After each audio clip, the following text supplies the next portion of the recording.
Hello, আজকে আমরা বানাবো একটা মহারাষ্ট্রিয়ান ডিশ, এর নাম ঠেসা। বাট ওখানে থাকে হচ্ছে মেইন ইনগ্রিডিয়েন্টস হচ্ছে কোথম্বির কিংবা ধনিয়া পাতা, যেটা আমাদের কাছে আজ নেই। বাট ওই জায়গাতে আমি ইউজ করবো আছে কাঁচা আম, এটা হচ্ছে কাঁচা মিঠে আম। আর এছাড়া এটা হয় নারকেল কোড়া কিংবা পিনাটস বা গ্রাউন্ড নাট যেটাকে বলে সেটার কোড়া। এছাড়া দিতে হয় আদা, রসুন আর অনেক কাঁচা লঙ্কা, যেটা ঝাল খায়।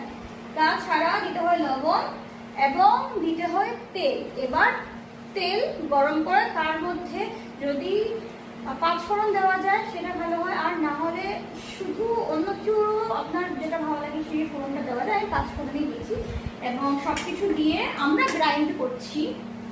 এক এক করে আমি সব দিয়ে দিলাম। আমরা গ্রাইন্ড করব, আসলে সেটা শিলনোড়ায় বাটতে হয় বা ঠেচ করতে হয় এইভাবে, তার জন্য ঠেসা বলে। তো আপাতত ইট ইজ নট অ্যাভেলেবল, তো আমরা সেটা করছি স্বাদ অনুসারে। আমরা একটু লবণও দিয়ে দিচ্ছি এখানে।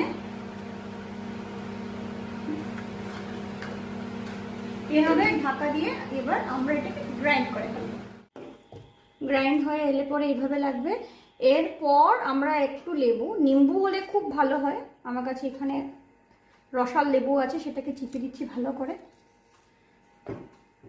তারপর একটি পাত্রে এভাবে তেল ভালো করে লাগিয়ে রাখতে হবে। এর থেকে একটু কম তেল দিলেও হয়।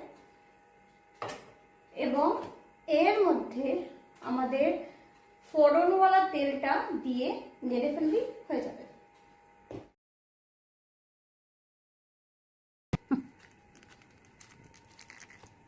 তারপর আমরা নেড়ে ফেললাম এবং এই পাত্রে যেখানে আমরা তেল দিয়ে রেখেছিলাম সেখানে দিয়ে দিলাম এবং আমাদের কাঁচা আমের ঠেচা রেডি।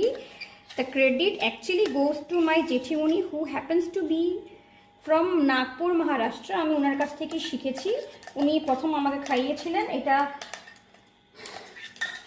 ধনিয়া পাতা দিয়ে বানিয়ে, নারকেল এবং কাঁচা লঙ্কা ছিল। সেই রেসিপিটা আমি অন্য কোনদিন শেয়ার করবো। আপাতত এটা আমার টুইস্ট এবং আশা করছি জিনিসটা ভালোই হবে।